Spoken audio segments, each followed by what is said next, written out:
Bismillahirrahmanirrahim. Assalamualaikum warahmatullahi wabarakatuh. Waalaikumsalam Waalaikumsalam warahmatullahi warahmatullahi wabarakatuh. wabarakatuh. Nahmaduhu hamdan kasiran tayyiban mubarakan fih kama yuhibbu rabbuna wa yarda. Asyhadu an la ilaha illallah wahdahu la syarika lahu wa asyhadu anna Muhammadan abduhu wa rasuluhu alladzi la nabiyya wa la rasula ba'dah.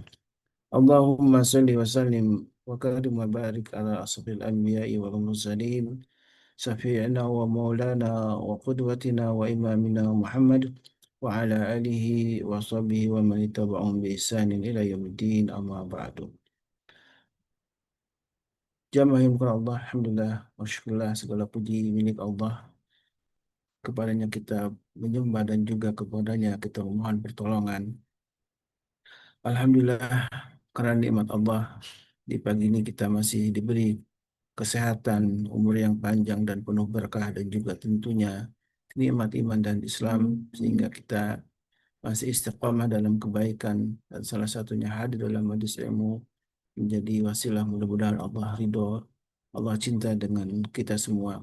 Karena tidak ada yang kita harapkan kecuali adalah ridho Allah dan tentu cinta Allah kepada kita semua sebagaimana yang sering kita doakan eh, Allahumma as'aluka hubbaka wa hubba ma yuhibbuka wa yuhibbuna wa amal ladzi yuhibbuna ila hubbika.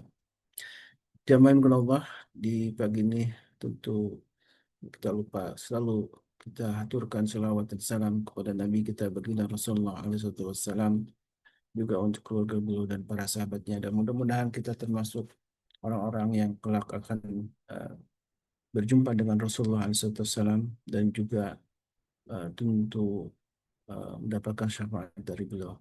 Alhamdulillah, Alhamdulillah. Jamaah yang bukan Allah di pagi ini sedianya biasa di Selasa pagi kita bersamai oleh Ustaz Fahmi Salim. Pada Allah beliau ada kesibukan sehingga tidak bisa menemani kita di pagi ini. Dan tentu insya Allah kita akan sama-sama mengisi kajian ini eh, dengan tentu sharing dan mudah-mudahan juga guru kita ada yang bisa hadir ya. Karena kami share juga ke para asatid siapa yang berkenan untuk mengisi di pagi ini. Nampaknya guru kita Ustaz Dodi juga akan hadir. Dan saya mengajukan sebuah tema yang sangat penting tentang bagaimana ilmu menjadi mata air kebahagiaan keluarga. Tentu kita masih ingat dengan apa yang sudah kita jalani di Ramadan. Ramadan menjadi uh, bulan kenikmatan yang sudah kita rasakan selama sebulan penuh. Kita mendapat satu kenikmatan beribadah ya. Dan tentu bagi orang beriman tidak mungkin uh, tidak bisa merasakan nikmatnya ibadah di Ramadan. Dan seringkali kita dengar sebuah sabda Nabi SAW yang sering disampaikan oleh para guru kita bahwa di Ramadan itu ada dua kebahagiaan. Liso ini perhatani bagi orang yang berpuasa itu ada dua kebahagiaan yaitu kebahagiaan ketika iftar ya dan satu ada kebahagiaan inda liqa'i rabbih ketika kita berjumpa dengan Tuhannya. Menurut para ulama tidak hanya kita berjumpa dengan Allah di akhirat kelak dalam surganya yang penuh dengan kenikmatan, sebab puncak kebahagiaannya itulah berjumpa dengan Allah. Kita melihat wajah Allah, tapi juga kebahagiaan ketika liqa'i rabbih itu ketika kita salat beribadah sesungguhnya kita sedang menyaksikan Allah Subhanahu wa taala. Dan tentu ilmulah yang bisa melahirkan karena bagi orang yang Allah akan kehendaki kebahagiaan, kebaikan, maka disebutkan dalam sabda Nabi yang mulia, "Mayuril lebih khairan yufaqihu fiddin." Barang siapa yang Allah kehendaki sebuah kebaikan, eh, maka Allah akan eh, pakihkan, akan dia pahamkan dalam ilmu agama. Dan dengan ilmu agama inilah sungguh menjadi sebuah sumber kebahagiaan. Baru saya sahabat ada satu nasihat juga dalam beranda eh, Instagram yang lewat ke handphone saya eh, yang dikatakan oleh Ustaz apa namanya Felix Xiao ya. Anda jangan mengharapkan kebahagiaan di dunia karena dunia ini adalah penuh dengan ujian dan para ulama menasihati bahwa Allah ini sudah tidak mendesain hidup di dunia ini dengan kebahagiaan. Tentu kebahagiaan yang dipahami bukan hanya soal kebahagiaan dalam bentuk materi ya. Karena sesungguhnya Allah hanya menitipkan atau menurunkan sakinah, ketenangan, ketentraman. Karena bukan berarti orang yang hidupnya sakinah itu tidak ada ujian, tidak ada kesulitan. Justru dengan kesulitan itu bagi orang beriman tetap bahagia gitu, tetap merasa ketenangan. Dan alhamdulillah, masya Allah, guru kita sudah hadir bersama kita. Alhamdulillah, barakallahu fiik, jazakallah khairan. Ustaz Dodi, Barakallah. halukum. Alhamdulillah bikhair, surur. Allah. Afwan. Hadir Ustadz, hadir. Masya Allah. Masya Allah, ada juga Masya Allah guru kita Ustaz Haikal Hasan. Alhamdulillah malah pada kumpul semua nih para guru kita, Masya Allah ya. Kalau kemarin kita nggak bahas tentang halal ya, Ustaz Dodi, ini pesanan Babe Haikal nih. Tapi kita akan gabungkan bagaimana halal itu juga ya. Karena saya kemudian mengambil sebuah tema tentang ilmu itu menjadi sumber kebahagiaan, mata air kebahagiaan dalam keluarga. Dan satunya ilmu yang kita pahami yang sudah disampaikan oleh para guru kita adalah yaitu bagaimana kita apa namanya menjalani kehidupan ini, salah satunya dengan penuh dengan kehalalan dalam banyak hal saja. Ya. Baik, tanpa banyak kalam saya persilahkan para guru kita nih, ada Babeh sama juga Ustaz Dodi untuk memulai. Ustaz Dodi yang pertama memulai bagaimana kita menjadikan ilmu sebagai apa namanya sarana untuk meraih kebahagiaan gitu ya di dunia maupun tentu di akhirat kelak. Tafadhol masykur Ustaz. Baik, syukran jazakumullah. Izin Be. Bismillah. Assalamualaikum warahmatullahi wabarakatuh. Waalaikumsalam Waalaikumsalam warahmatullahi wabarakatuh. warahmatullahi wabarakatuh. Alhamdulillah, alhamdulillahilladzi arsala rasulah bil huda wa dinil haq liyudhhirahu ala din kulli wa kafa billahi syahida. Asyhadu an la ilaha illallah wahdahu la syarika lah wa asyhadu anna Muhammadan abduhu wa rasuluhu la nabi wa rasul ba'da. Allahumma salli wa sallim wa barik ala nabiyina Muhammadin wa ala alihi wa sahbihi wa mawala wa la hawla wa la quwata illa billah amma ba'd. Bapak Ibu yang dirahmati Allah SWT, wabil khusus Bapak, yang pagi ini kita sama-sama menghadirkan kesyukuran kepada Allah Tabaraka wa Ta'ala, di mana setiap kita tidak pernah merasakan kekurangan dari apa yang Allah SWT limpahkan. Bahwa kemudian ruang hati kita menjadi mudah sempit atas apa yang kita inginkan dan apa yang kita terima. Ini bagian yang kemudian setiap kita harus mampu melakukan kalibrasi terhadap itu. Salawat serta salam semoga senantiasa tercurah ke hadirat Rasulullah SAW, berikut para keluarga, sahabat, dan para pecinta risalah dan syariat beliau hingga akhir zaman. Mudah-mudahan kita yang hadir pada kesempatan pagi hari ini bisa menjadi bagian dari golongan orang-orang yang mendapatkan syafaat beliau kelak di akhirat. Amin. Pada kesempatan yang berbahagia ini, mari kita sama-sama memohon kepada Allah Tabaraka wa Ta'ala agar senantiasa keluarga kita Allah berkahi, Allah rahmati, Allah senantiasa berikan hidayah, inayah, iradah, kudrah, dan terlebih maunahnya untuk kita bisa menjalankan keistiqomahan di dalam menjalankan amalan Islamiyah kita sampai kita menjemput husnul khotimah dan kelak kita dikumpulkan bersama keluarga di surga. Amin. Allahumma. Ilmu sebagai air mata kebahagiaan keluarga. Ini buat saya padanan kata yang menarik. Mari kita pretelin satu-satu antara ilmu, air mata, dan kebahagiaan keluarga. Dalam Islam, ilmu itu bukan sekedar informasi, tapi dia menjadi nur yang menuntun hidup. Jadi dalam surah Al-Mujadilah ayat yang ke-11 itu Allah Subhanahu wa Ta'ala menyampaikan a'udzubillahi minasyaitonir rajim, yarfa'illahu alladhina amanu minkum walladzina utul ilma darajat. Allah meninggikan orang-orang yang beriman di antara kalian dan orang-orang yang diberi ilmu beberapa derajat. Jadi tidak semua orang beriman berilmu.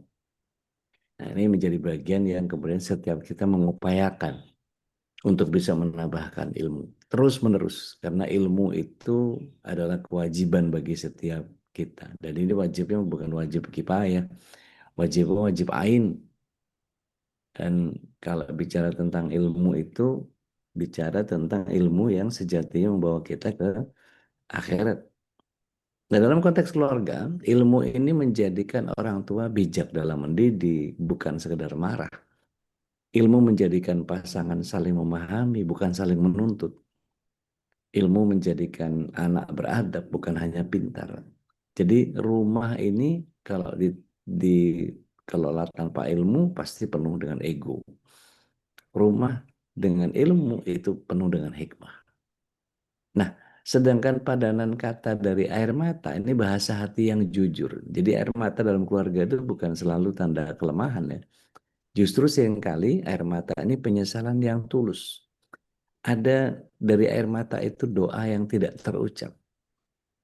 Jadi air mata ini semacam titik balik perubahan. Karena dalam sebuah hadis juga Rasulullah SAW menyatakan bahwa ada dua mata yang tidak akan disentuh api neraka, mata yang menangis karena takut kepada Allah. Ini hadisnya kalau nggak salah At-Tirmidzi. Nah, Bapak Ibu yang dapat Allah SWT, hebati fillah rahimakumullah, dalam keluarga air mata bisa hadir saat misalnya orang tua menangis melihat anaknya mulai mencintai sholat karena haru dan bahagia. Anak menangis karena sadar telah menyakiti orang tua. Suami atau istri menangis dalam doa untuk kebaikan pasangannya. Nah, air mata yang lahir bukan dari iman biasanya melemahkan. Tapi kalau air mata yang lahir dari iman bukan melemahkan tapi justru melembutkan hati. Nah, sedangkan kata yang ketiga, kebahagiaan keluarga, ini buah dari ilmu dan hati yang hidup. Jadi kalau kebahagiaan keluarga itu bukan diukur dari besarnya rumah, banyaknya harta, tingginya status sosial, tapi justru dari yang namanya ketentraman, sakinah, atau eh, kasih, mawaddah, ya, dan sayang, rahmah. Jadi sakinah mawaddah warahmah ini yang kemudian kalau kita lihat di surah Ar-Rum ayat yang ke-21, surat yang ke-30. A'udzubillahi minasyaitonir rajim. Wa min ayatihi an khalaqalakum min anfusikum azwaja litaskunu ilaiha. Dan di antara tanda-tanda kekuasaan Allah, Dia menciptakan pasangan agar kalian mendapatkan ketenangan. Ya, min anfusikum dari jenismu sendiri, dari manusia juga. Kalau tahu mungkin sifatnya agak kayak buaya, yang penting bukan buaya beneran. Gitu.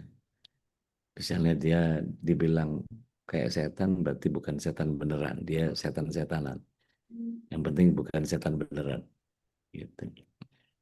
Nah, kemudian di bagian akhir ayat itu ada yang menarik.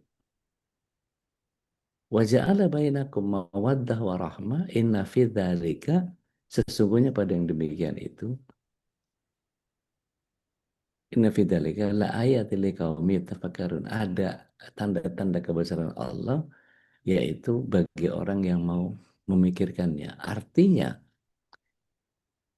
kalau kita kemudian menjadikan keluarga ini sebagai tempat memusatkan pikiran kita, ya pantas kalau kemudian setiap orang mencurahkan pikirannya untuk keluarga ini. Nah, bagaimana mengaitkan antara ketiganya, antara ilmu, air mata, dan kemudian kebahagiaan keluarga.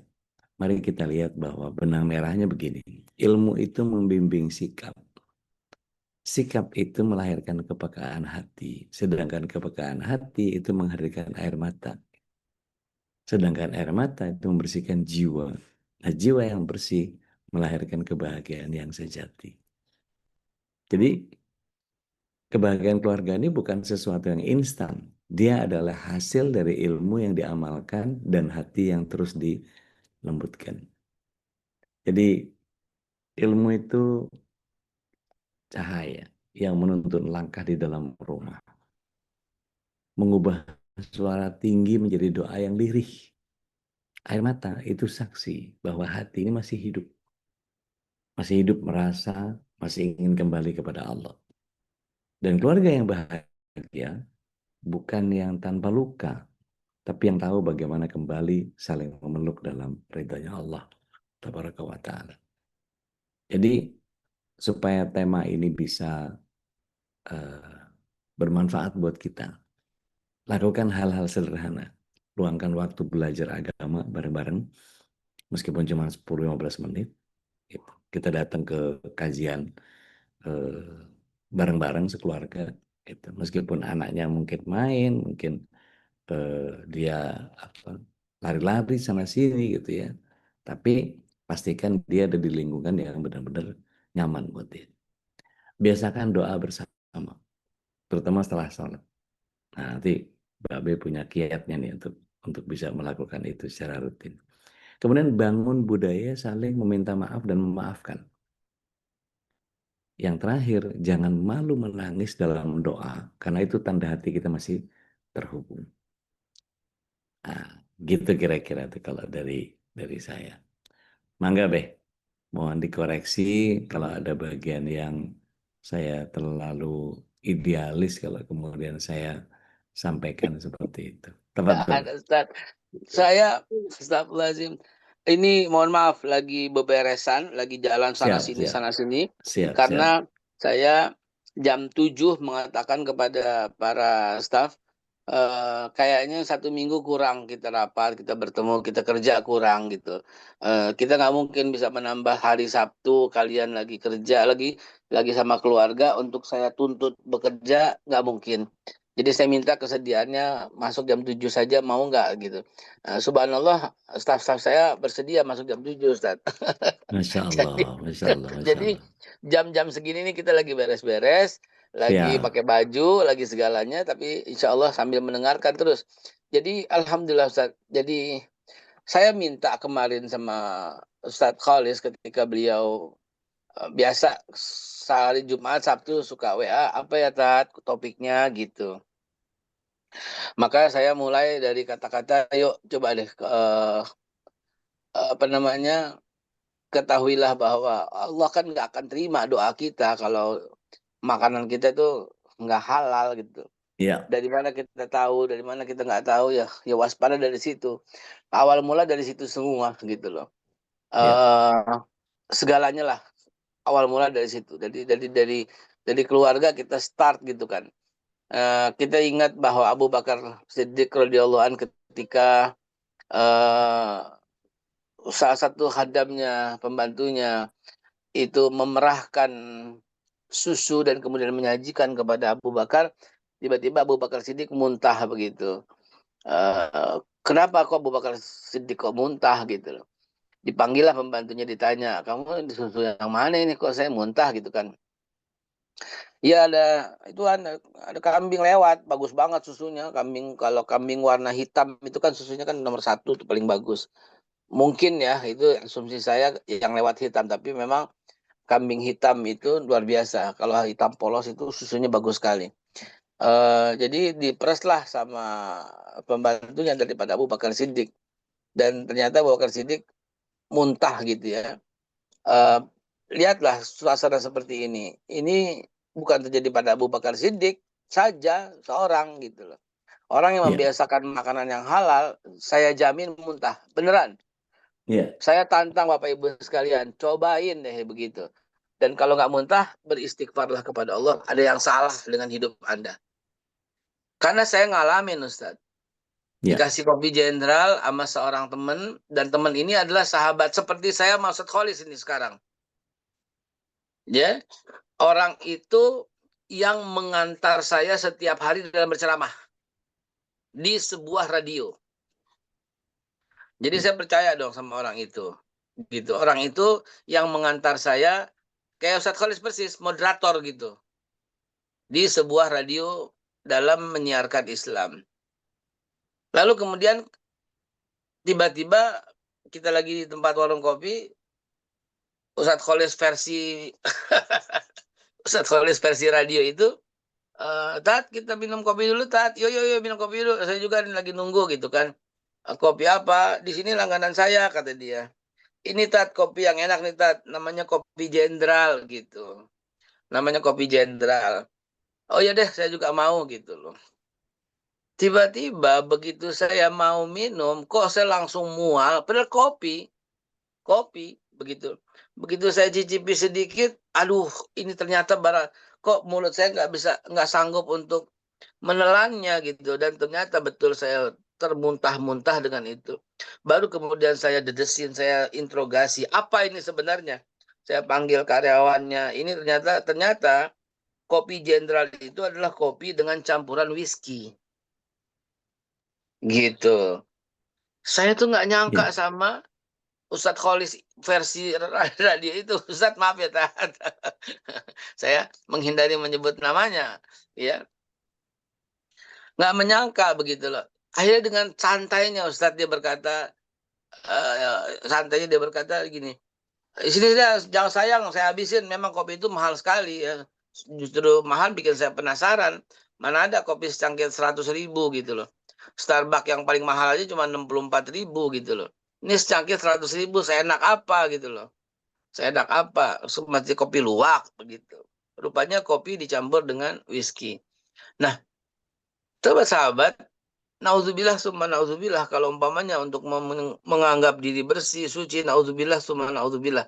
Saya cuma ingin menyampaikan gitu loh, bahwa ternyata doa kita, harapan kita terkabul oleh Allah kalau umpamanya makanan yang kita makan itu benar gitu loh.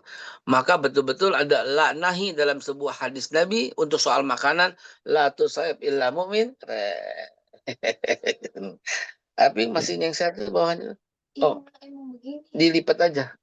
Takutnya Bapak kan keserimpet. La tusaib illa mu'min. Tapi dulu Bapak lipetin. Maaf sambil ngobrol sama Aisyah nih, Ya, sambil siap, siap. siap. La tusaib illa mu'min. Jangan kalian bersahabat akrab kecuali bersama orang mukmin, dan janganlah kalian makan sesuatu kecuali makanan yang dibuat oleh orang bertakwa. Hadis Bukhari Muslim itu menjelaskan bahwa cukuplah hadis itu sebagai pegangan gitu loh. Cukup sebagai pegangan. Mau makan, nih ownernya siapa nih?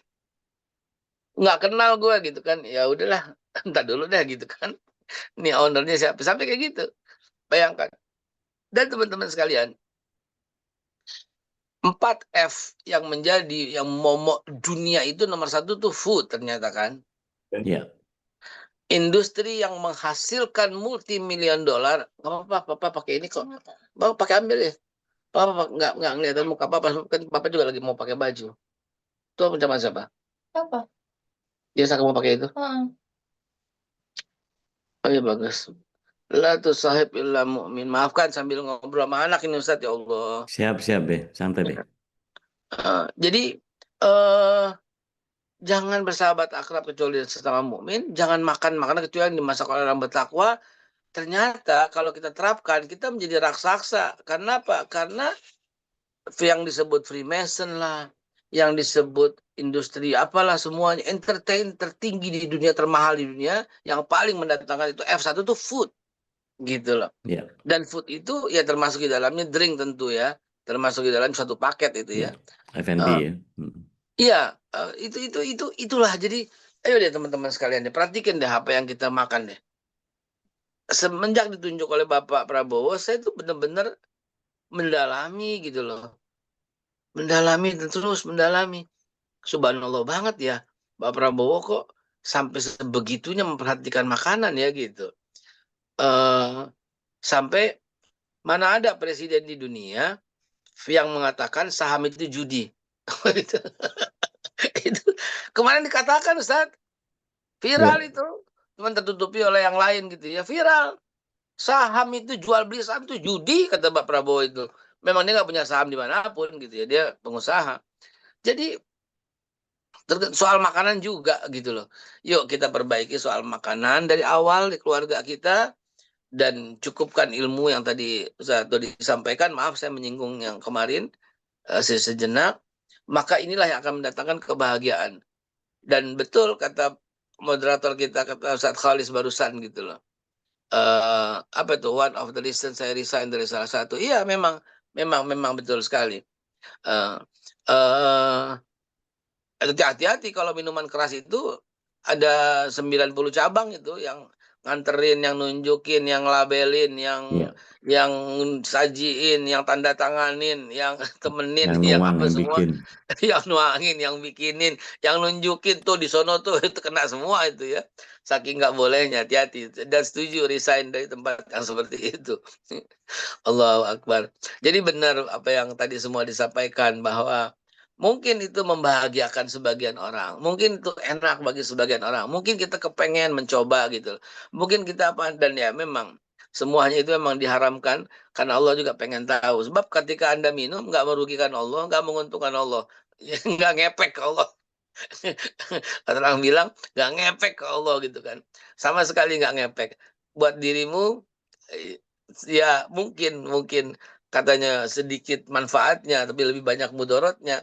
Tapi ketahuilah ini semua cuma ujian. Kalau kita bisa ngerem dengan ujian ini, maka Allah Subhanahu wa taala akan mendatangkan hidayah, kemampuan untuk lebih nikmat dalam beribadah. Mungkin sebagai pengantar sedikit kita pancing sahabat-sahabat yang lihat Tayyib, yang lain untuk begitu tayyib, Ustaz. Fadl, fadl, fadl, fadl. tayyib. Cuma tadi pagi Ustaz, ya, sedikit yang ingin saya sharing kebahagiaan ini kepada semua yang hadir. Seperti biasa, kita kalau pagi memang saya wajibkan kita sholat subuh itu berjamaah dan zikir berjamaah, bukan cuma subuh ya, bukan ya, cuma sholat, tapi zikir kita wajib berjamaah. Anak kami kan dua, Aisyah yang besar dan Aliyah yang kecil gitu ya. Aliyah merasa nggak enak badan gitu loh. Padahal usianya sudah kelas 3 SMA. Ah, dia jadi enak badan karena saya pijitin gitu loh. Sekarang pertanyaannya, ada berapa sisa di Indonesia orang tua laki-laki ya yang pijitin anak gadisnya yang kelas 3 SMA sambil zikir. Saya menahan tangis, Ustaz, yang barusan Ustaz kali sampaikan. Saya menahan tangis supaya nggak cengeng gitu ya. Kok happy banget gitu loh saya. Masya Happy Allah. banget gitu loh. Masih mijitin anak kelas 3 SMA perempuan gitu di zaman sekarang ini sambil subuh berjamaah dan zikir berjamaah. So sweet banget gitu loh. So Masya sweet Allah. banget. Masya Nah Allah. ini Masya Allah. nauzubillah kalau ada setitik pun rasa riak, rasa sombong, nauzubillah. Cuma saya kepengen sharing gitu loh. Bahwa kebahagiaan itu mesti di-share, mesti disampaikan agar Allah mendatangkan kebahagiaan lainnya.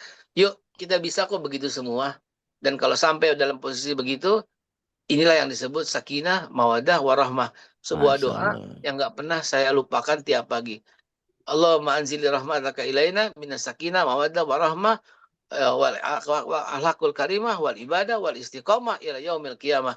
Itu doa yang nggak akan pernah saya lupakan pagi, siang, sore, malam tuh. Terus kemudian supaya mereka di antara mereka saling akur, Allahumma di ahlana ila siratikal mustaqim waj'alna wa iyahuma. Jadikanlah kami dan bersama mereka mutmainnina bil iman.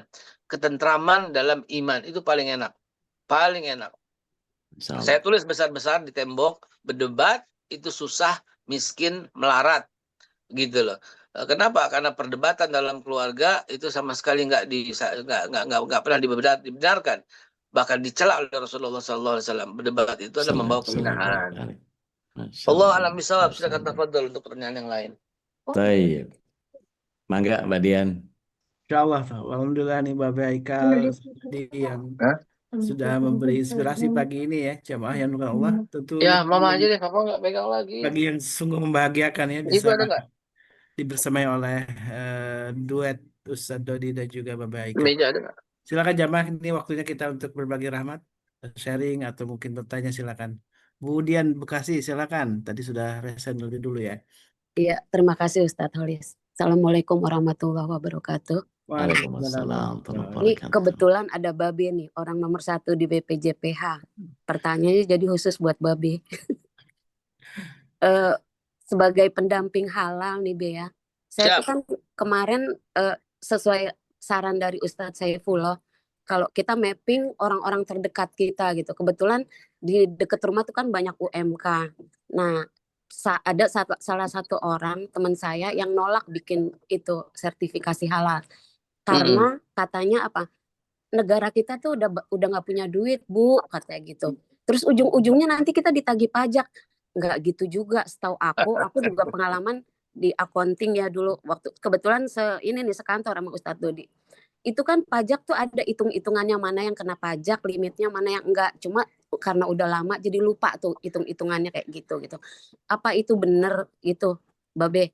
Kalau Iya, ujung-ujungnya baik. pemerintah tuh yang ngenain kita pajak gitu. Itu aja sih. Baik. Inilah Ustadz jahatnya hoax itu. Negara kita nggak punya duit, siapa bilang? Ya Allah, ya Rabbi. Siapa bilang? Duitnya banyak berlimpah gitu loh.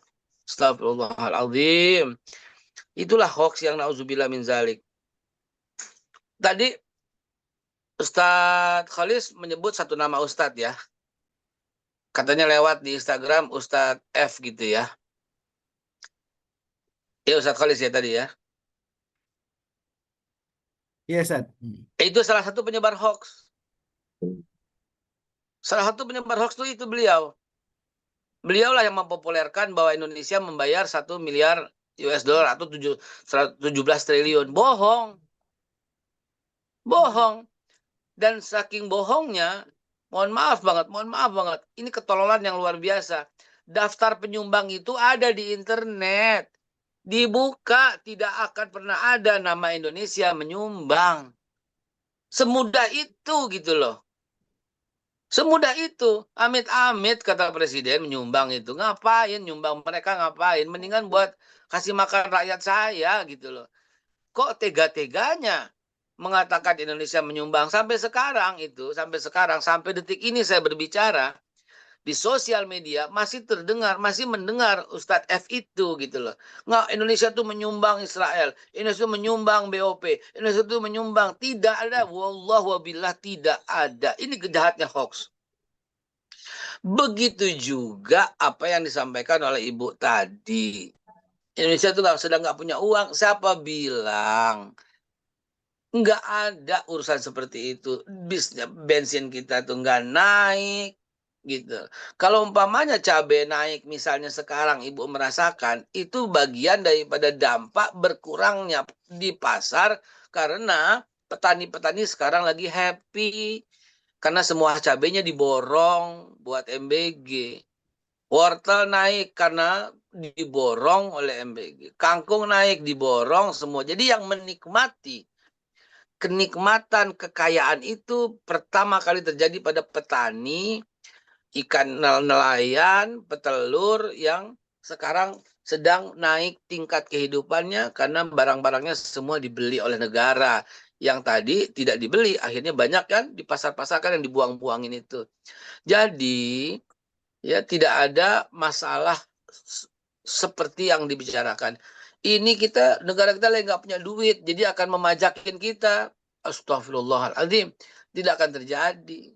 Apalagi betul kata Ibu, pajak itu ada hitungannya. Ya, justru dia kan bisa saja pajak itu dari KTP gitu loh, bukan dari sertifikat halal. Gitu. Bukan dari sertifikat halal, bukan dari situ gitu loh. Tapi ini kejahatan sosial media, kejahatan hoax yang mencela negara sendiri. Izinkan saya mengutip satu hadis Nabi, ya sahih dari Abu Hurairah, riwayat Tirmizi, Bukhari dan lain-lain.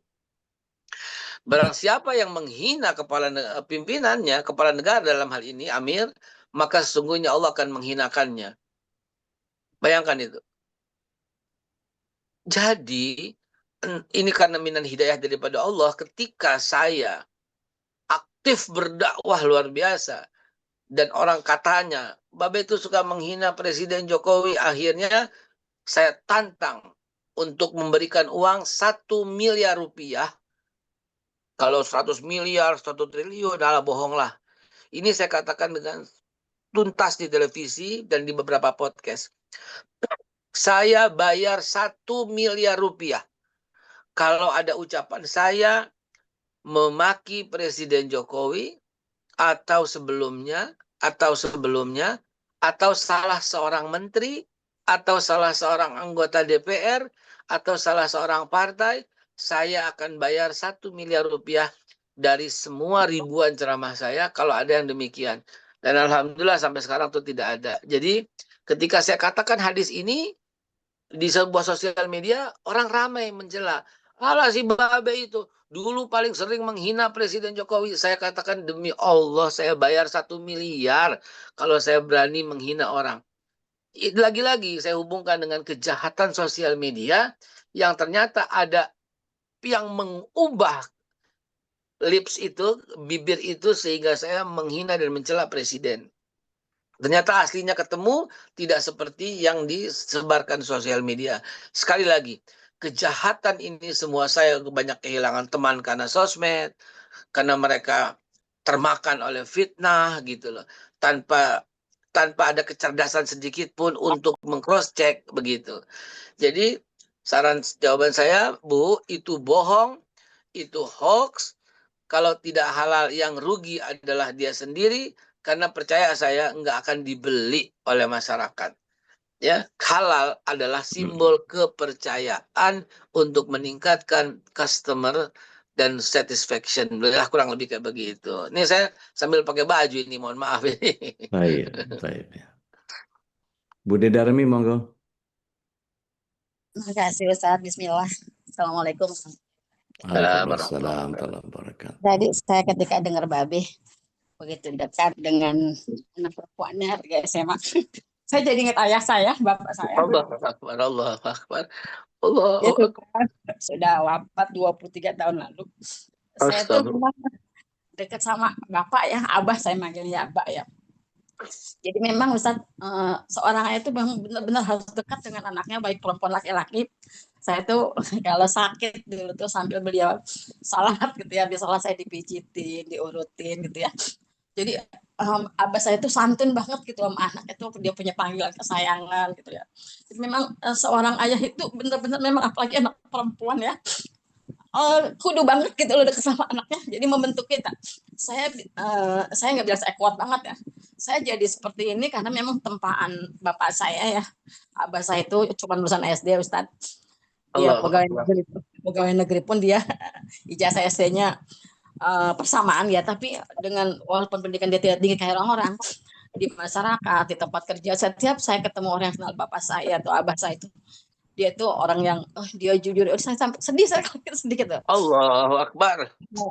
Jadi saya tuh sampai sekarang ke anak saya gitu loh, ke anak saya, Bunda ini, Abah itu kakek kamu tuh SD juga enggak gitu loh, tapi dia bisa membuat Bunda seperti ini gitu. Jadi Bunda pun ingin kamu ya seperti itu.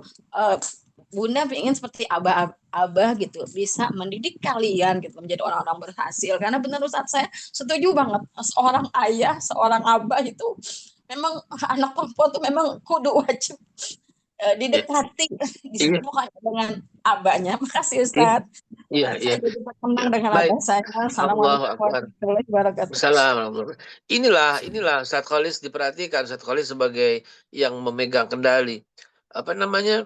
Inilah majelis keluarga Indonesia gitu loh. Kita membahas hal-hal yang sangat prinsipal, mendasar, disiramin dasar ilmunya oleh guru kita Ustadz Dodi, disirami dengan hadis dan ayatnya, kemudian kita implementasikan dengan contoh-contoh harian, ini menjadi sempurna, menjadi mendekati sempurna, pas gitu loh kajian kita. Saya memberikan cerita yang barusan itu semata-mata untuk kita berefleksi diri saja gitu ya, bahwa kejadian seperti itu langka gitu loh. Hanya terjadi pada zaman kita masih kecil dan kakek nenek kita doang yang melakukan kita. Jadi kalau di tempat kami, saya juga begitu gitu ya, sama Abah sama Umi dua-duanya. Apa namanya? Kita suka, kan kaki orang tua tuh kalau dingin itu yang paling enak kan injak badan gitu loh. Supaya aja badan itu kan mengalirkan energi yang luar biasa. Saya tuh di kampung Melayu itu saya buka baju, saya tenggurap, abah saya dan gantian kadang-kadang umi saya gitu ya. Dia nonton TV atau ngaji atau duduk doang, itu kakinya menempel di punggung saya yang nggak pakai baju gitu loh. Kadang-kadang udah sana mau ngapain? Enggak, ya injek. Kita demen diinjak, dia sambil duduk begitu. Itu kami lakukan. Anak sekarang ya Allah, kesenggol aja tuh marah itu ya. Kesenggol aja marah. Jadi Kalau seorang bapak di usianya sekarang ini masih mijitin anaknya gitu loh, ini satu hal yang sangat langka dan apa namanya, dan perlu kita lestarikan gitu ya.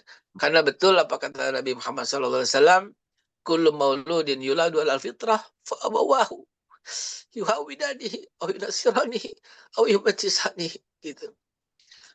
Allahu Akbar, walillahil hamd. Mudah-mudahan kita bisa mengambil hikmah dari kejadian ini. Amin ya Allah ya rabbal alamin. Baik, mungkin Ustaz Dodi ada apa Ustaz nanti bagaimana ini karena tadi kan memang tema kebahagiaan keluarga itu banyak sisi ternyata ya. Tadi seorang ayah yang begitu peduli dengan anaknya, kemudian sangat dekat dengan anak-anak perempuannya bahkan gitu ya, yang mungkin kalau zaman dulu sangat punya jarak gitu kan ya, seorang ayah gitu kan ya. Eh, ada yang begitu walaupun itu tidak semuanya ya. Dan sekarang alhamdulillah mulai di apa nama disosialisasikan tentang betapa seorang ayah yang terbaik itu adalah ayah yang sangat dekat dengan anak-anaknya.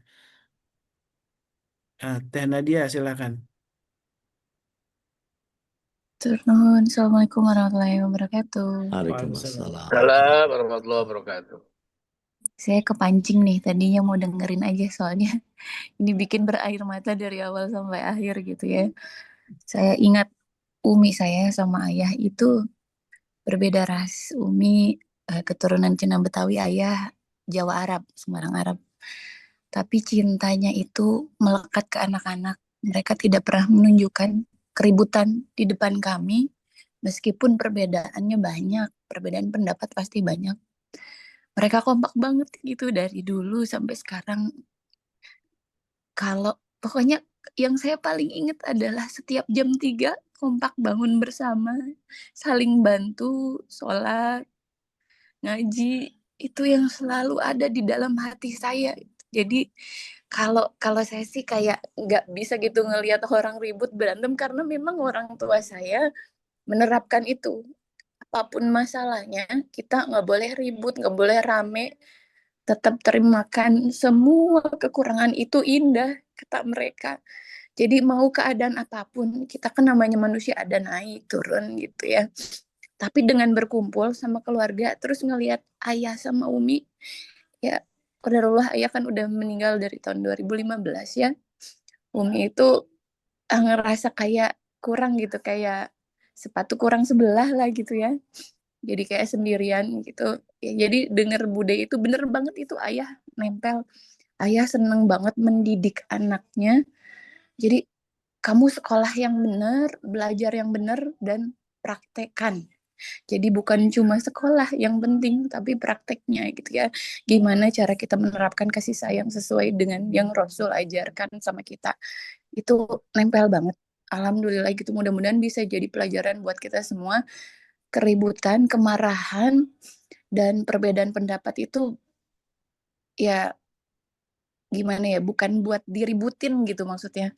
Jadi kita beda, kita nggak ada yang sama setiap kepala gitu, meskipun saudara, tapi bukan jadi bahan keributan, bukan jadi bahan kita untuk berkonflik lah, karena ujungnya tetap nggak enak. Semua hal yang negatif ke kepala itu nggak enak. Jadi lagi misalnya nih kita lagi ada sesuatu yang sulit gitu ya, jatuh lah apa kesandung, kita malah jadi ketawa-ketawa gitu. Ya itulah, memang kemarin ada yang share juga, jadi saya keingetan sama keluarga sendiri gitu, kalau ada kesulitan, ada kebingungan, kita buat itu sebagai kebahagiaan yang lain gitu. Kebahagiaan kita menunggu sesuatu dari Allah dengan hadiah terindahnya, meskipun masalah berat dihadapin sekarang itu sih. Syukron. Assalamualaikum warahmatullahi wabarakatuh. Waalaikumsalam. Salam warahmatullahi wabarakatuh. Ini saya sedikit tanggapi ya, apa namanya, semakin kita merefleksi diri dan keluarga dengan positif tentunya, semakin indah kajian. Coba kita, Ustadz Khalis memberikan satu sesi di mana share tentang kebaikan orang tua kita. Di samping memang diperintah dalam hadis dan Quran ya menceritakan kebaikan orang tua, salah satu birrul walidain itu adalah kita menyebut-nyebut kebaikan orang tua. Coba masing-masing kita menceritakan soal ini. Sehingga lahirlah satu nuansa kebahasan yang sangat ya Ustadz ya, kita memberi kesempatan kepada teman-teman untuk menceritakan kebaikan itu. Dan coba apa yang diceritakan itu barusan tentang orang tuanya Bu Darmi yang katanya hanya lulusan SD, tapi orang begitu menghormati almarhum ya Bu ya. Begitu orang tuanya Bu Dian ya, yang ada perbedaan tapi perbedaan itu dijadiin indah gitu. Jatuh ke sandung aja, sandung jadi candaan begitu. Kapan suasana itu terjadi pada anak zaman sekarang? Nggak ada. Mau cari di hadis, nggak ketemu Ustadz Kholis. Mau cari di Quran, nggak ada gitu loh. Anak SD dihormatin, nggak ada gitu. Yang ada itu adalah cerita Bu Darmi. Memang Quran ada, yarfa'illahil amanu minkum yang tadi Ustadz Dodi katakan, tapi aplikasi dan implementasinya dibuat dari sharing-sharing yang indah seperti ini. Bu Darmi, kalau masih nyambung, Bu Darmi kalau masih nyambung, Iya, Ustaz, masih Ustaz, iya. saya masih. Bu Darmi bayangkan, saya ketemu seorang jenderal. Oke lah saya sebut namanya, Jenderal Hendro Priyono. Ya, I'm Hendro Priyono, yang kata orang Begono begini, dan saya ketemunya belum saya punya jabatan apapun. Udah lama ini cerita. Ketika saya ketemu, saya bersalaman sama beliau. Kemudian dia tepuk saya. Kamu anaknya Pak Hasan ya? Pak Hasan Seknek ya? Terus hati saya langsung lunak nih, ada apa ini? Saya langsung katakan, benar Pak Jenderal, itu ayah kamu itu luar biasa. Ayah kamu itu siapapun yang selaman sama ayah kamu tuh pasti ada uangnya sedikit itu disuka diselipin itu. Ayah kamu tangannya itu luar biasa. Kita semua ini junior ini pernah kebagian uang tuh dengan ayah kamu itu. Ayah kamu tuh, saya nangis di situ dengan cerita Pak Hendro Priyono. Kemudian saya secara nggak sadar saya raih tangannya, saya cium tangannya Hendro Priyono. Karena apa? Karena dia kawan ayah saya dan dia berceritakan kebaikan ayah saya. Saya itu spontan, saya mencium. Ada orang yang memfoto dan mengatakan, lihat si Haikal sedang menjilat Hendro Priyono. La haula wala quwata illa billah. Foto itu pernah menyebar, tapi kemudian tiba-tiba nggak ada lagi. Mungkin Pak Hendro sendiri yang minta ditutup atau di take down atau gimana, saya nggak tahu. Tapi itulah Bu ya. Kebaikan ayah kita pasti akan bersinar gitu loh pada anak-anaknya ya. Ya saya merasakan sinaran itu dari seorang Jenderal Hendro Priyono yang mengenal dengan dekat ayah saya begitu. Begitu juga seorang menteri saat ini, Pak Rahmat Pambudi misalnya. Dia mengenal dan dia menceritakan kebaikan ayah saya di antara semua menteri-menteri yang lain sampai yang semua melongo gitu. Oh ternyata babenya Haikal orang ini, orang itulah begitu. Ya, terima kasih Bu Darmi sharingnya. Terfodol sekian Ustaz Fodol. Sama Masya Ustaz, saya Allah. jadi kangen. Jadi kangen sama Baik. Subhanallah. Ustaz Dodi barangkali apa nih Ustaz, yang ini ya, Ustaz Dodi itu Aneh, kan ayah dari 4 anak perempuan Ustaz ya. iya. Kalau aneh mungkin kepengen anak-anak saya yang ngobrol tentang aneh gitu. Eh, kalau aneh ngomong soal aneh kayaknya nggak pantas lah. Eh, apa namanya? Ngagul-ngagulin diri gitu. Atau apa bahasanya? Membanggakan diri atau seolah-olah kayaknya saya gimana banget gitu. Eh, Sebagaimana orang tua, saya kepengen memberikan perhatian yang penuh ke semua. Itu anak-anak itu dari mulai mereka baik yang masih kecil atau udah dewasa atau remaja itu ngelendot itu ke saya bukan ke istri. Dan semuanya lendotan ke saya. Dan kadang-kadang kalau yang ketiga sama yang keempat itu kalau salaman nggak terima cuman salaman, pasti meluk. Dia pasti peluk badan saya, pasti nempel dulu gitu, tempelin kepalanya ke dada, terus kepengen di apa namanya, kayak ditimang-timang begitu gitu. Dan itu bagian dari sejak bayi mereka saya perlakukan seperti itu. Cuma saya dulu sama anak-anak itu saya munculkan jiwa akrobatnya. Jadi setiap anak saya itu pasti selalu berdiri di atas tangan itu. Itu umur setahun yang mulai dia berdiri gitu, naik sih, naik. Itu bisa berdiri gitu. Itu sering jadi atraksi itu. Sampai ke cucu. Jadi eh, apa namanya? Saya selalu berusaha untuk menghadirkan Kebayang ayah. Ustaz. Kebayang Ustaz. Itu pada gelendotan ke Ustaz itu kebayang gitu. Kita pun di sini menceritakan tentang ayah kita gitu. Tentang orang tua kita di sini dari awal. Dan apa namanya, kalau anak putri Ustaz itu bisa hadir bercerita tentang Ustaz itu seru banget. Ntar kita sajikan juga tuh. Aisyah bercerita tentang papanya gitu. Iya kan? Yang lain juga begitu. Indah banget kalau kita buat suasana kayak gini teman-teman. Inilah wujud atau niatan awal mendirikan MK itu ya kayak gini. Begitu. Alhamdulillah, alhamdulillah ketemu kan, ketemu jalurnya akhirnya kan gitu. Iya. Iya, cuman nggak berani sering-sering ekspos karena saya sadar betul bahwa nggak banyak orang yang masih melakukan itu, dan kadang-kadang suka diprotes sama beberapa jamaah gitu. Jangan gitu dong Ustaz, bikin ngiri. Ya, padahal nggak ada keinginan untuk bikin ngiri gitu ya. Iya, Ya, this is us gitu. Ini ya kami begini gitu. Nah, biasa aja kadang-kadang gitu. iya biasa aja ya, memang kita begitu gitu. Nah, itu kadang-kadang dianggap istimewa karena mereka nggak punya gitu. Anak pribadi, ayah itu wafat ketika aneh umur 4 tahun. Jadi Allah. nggak merasakan yang gimana banget, tapi selalu hadir imajinasinya itu dengan penuturan ibu Allahyarham. Ibu Allahyarham itu selalu ngomong, ih bapakmu itu nak, kalau gini gini gini tuh dia gini.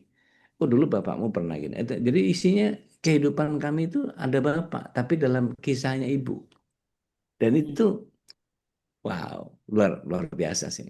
Jadi eh, ada cerita-cerita yang saya sendiri nggak tahu, tapi ketika dihadirkan sama ibu, dikasih foto-foto apa segala macam, itu jadi wow, luar biasa gitu. Dan itu bagian dari yang saya terapkan sekarang. Saya sering menceritakan, eyangmu dulu. Ini ada buyutmu dari ini. Bukan karena saya adalah terakhir dari keluarga Ningrat di Jawa Timur yang ujung sumbernya dari Mataram Jogja gitu, tapi lebih kepada bagian yang kemudian supaya mereka nggak hilang bahwa kerabatnya dulu itu kayak begitu gitu. Dulu kami sangat menghormati Eyang. Eyang itu sampai kalau zaman zaman dulu itu masih jalan jalan jongkok itu kalau ketemu sama beliau. Makan itu beliau di head table yang apa eyang itu paling ujung gitu, paling depan, terus kemudian anak-anaknya itu dari mulai yang pertama kan ibu saya itu anak yang ke 12 dari 14 gitu. Nah, itu berjejer tuh. Nah, baru kemudian Itu ada semua Ustaz, 14. ada, tapi sekarang udah Oh. meninggal. Sekarang udah meninggal semua, udah nggak ada. Itu ibu saya itu yang ke-12. Jadi Allahyarham, dan udah banyak yang meninggal, udah bisa dibilang habis lah, saya aja segini gitu. Jadi saya ini cucu terakhir dari keturunannya Pati Basuki di Jawa Timur gitu, dan itu masih saya jadikan cerita bahwa sama anak-anak itu apa segala macam ini perlakuannya segala macam. Kita nggak boleh makan kecuali eyang nyuruh makan.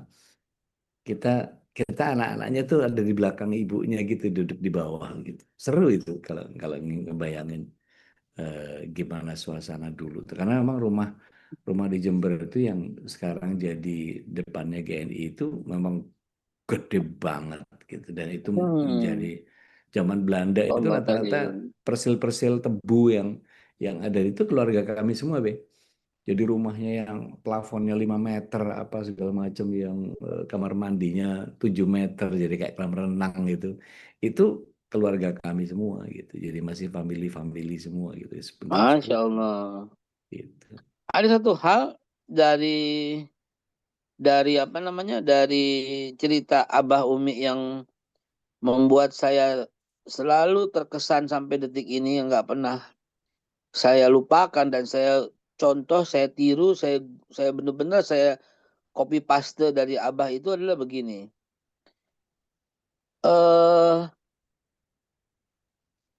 Maaf, Abah saya kan cukup berada gitu ya. Sementara dari keluarga Umi tidak gitu ya. Waktu Abah memilih Umi sebagai istri dan diboyong ke Bogor, itu Umi jadi hinaan. Jadi hinaan tiap hari. Baik oleh ya seluruhnya lah, kakak-kakak, adik-adiknya, ipar-ipar lah gitu. Tapi kata Umi cerita, karena kita kan nggak ngalamin, itu kan masih belum punya anak gitu ya, atau anak baru satu gitu. Umi cerita gitu ya, nah belum ya orang Betawi kan, jadi campur orang Arabnya orang Arab Betawian, jadi abah lo tuh, nah gitu tuh kalau cerita, abah lo tuh nggak pernah nggak selalu bela Umi dari semua keluarganya, tuh gitu. Bahkan dari orang tuanya sendiri, gitu.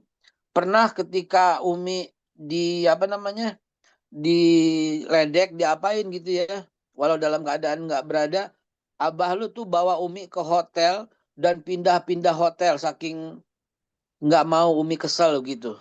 Itu waktu masih masih mungkin belum punya anak gitu, masih tinggal di Bogor gitu. Terus begitu abah meninggal juga gitu loh, dan Umi bilang sampai detik terakhir Umi mau meninggal, Umi bilang masih begini, gue tuh cukup dibahagiain dikasih sama abah lo semua. Sampai abah lo udah nggak ada pun, apa namanya, gue masih makan duit abah. Gue nggak minta sama duit lo ya anak-anak begitu. Sebab waktu abah meninggal, abah ninggalin kontrakan 8 buat Umi gitu loh. Abah ninggalin uang yang cukup buat Umi gitu loh. Abah ninggalin piutang. Piutang di kantor-kantor pemerintah. Kita tinggal tagihin aja gitu ya. Buat Umi kita kasih. Sampai saya ingat bawa duit setas buat Umi. Bawa duit setas buat Umi. Bawa duit setas buat Umi gitu. Abahnya udah meninggal. Cuman Umi bilang, sebelum terima duit 1 tas tuh dia nangis. Bilang gini, lihat tuh abah lo. Biar udah meninggal, masih tetap ngasih gue. Jadi, betul apa yang orang-orang tua bilang gitu ya. Bekal nomor 1 tuh ilmu, kebaikan. Pasti akan ngalir. Bener. Bener, kita menyaksikan banget begitu loh. Menyaksikan dengan mata kepala kita masih terbayang.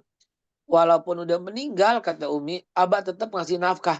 Sampai terakhir Umi, detik terakhir Umi meninggal, Umi masih mandiri gitu dari anak-anaknya, masih menggunakan uang abah gitu.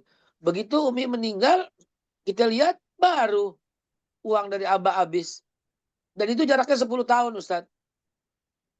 Abah meninggal 2005, Umi meninggal 2016, 12 tahun, 2017, 12 tahun itu dinafkahin sama Abah, yang abahnya udah meninggal. Coba bayangkan itu. Insyaallah. Indah banget gitu kan, sharing-sharing keluarga kita begini. Amin ya Allah, mudah-mudahan kita bisa. Ustadz, Mas Tolis, Ya, maaf, saya naik Baik, mobil, berjalan baik. langsung. siap. Be, Tafadhol, fi Mas amanillah, Kim. be. Fi amanillah. Ya, Ya barakallah fik, Allah be. insyaallah. Sambil mendengarkan, ya insya Allah. Ya, Mangga Bapak Ibu, silakan kalau ya mau memang luar nambahin biasa sharing ini. lagi, silakan. Inspirasi dari Babe, dari Ustaz Dodi, yang mudah-mudahan menjadikan kita, keluarga kita menjadi keluarga yang tentu lebih baik, terus lebih baik karena kita mencontoh, menjadikan referensi dari orang-orang soleh gitu ya. Karena ya kalau tidak lagi contoh dari model yang terbaik dari sekitar kita kan, kita Rasulullah memang uswatun hasanah gitu kan. Tapi ketika kita lihat langsung apa yang kalau living story itu lebih yang kita saksikan lebih mengenai saja, menggugah gitu ya. Karena seringkali mungkin karena terlalu jauh jaraknya, waktu, kemudian apalagi kita literasinya kurang gitu kan membaca kitab-kitabnya, tapi ketika dihadirkan seperti kisah-kisah dari Babe, dari Ustaz Dodi, tentu mudah-mudahan kita makin tergerak untuk menjadikan keluarga kita keluarga yang tentu terbaik ya, sakinah mawaddah warahmah, dan aplikasinya yaitu dalam kehidupan sehari-hari kita. Silakan Dan jamaah. mau nanya boleh? Boleh, Mana? boleh. Jadi kan kalau sebagian dari kita punya cerita indah tentang orang tua ya. Nah, saya punya teman, dia nanya, gimana kalau kisah orang tua saya tidak indah kepada saya? Misalnya, eh, ada ibunya pernah bilang gini, kamu itu waktu di perut ibu katanya udah mau digugurin berapa kali, sampai digituin, sampai ibunya lebih sayang sama anak cowoknya meskipun udah nikah dikasihin uang, tapi kalau dia diabaikan disuruh kerja, padahal teman saya itu perempuan. Nah, dia pengen banget tetap berbakti gitu dengan hati yang sakit. Saya mau kirimin video ini ke teman saya. Mohon pencerahannya, Ude. Bismillah. Syukron. Baik, Bismillah. Assalamualaikum ala Rasulullah. Kalau kita mau kembali kepada kesejatian hidup itu adalah kita secara pribadi urusan kita sama Allah, atau bahasa Betawi itu nafsi-nafsi gitu ya. Jadi kalau toh kemudian lingkungan kita tidak membentuk kita secara kondusif seperti apa yang kita inginkan, coba lihat bagaimana Rasulullah SAW, bapak ibunya tidak dalam keadaan beriman. Terus beliau alaihissalam hidup di satu tempat yang keras, bebatuan, terjal, cadas, dan kehidupannya Masya Allah itu. Kekafiran orang-orang Quraisy itu begitu luar biasa. Tapi apakah kemudian itu membentuk beliau sebagai orang yang soleh? Justru sebaliknya kan. Gitu.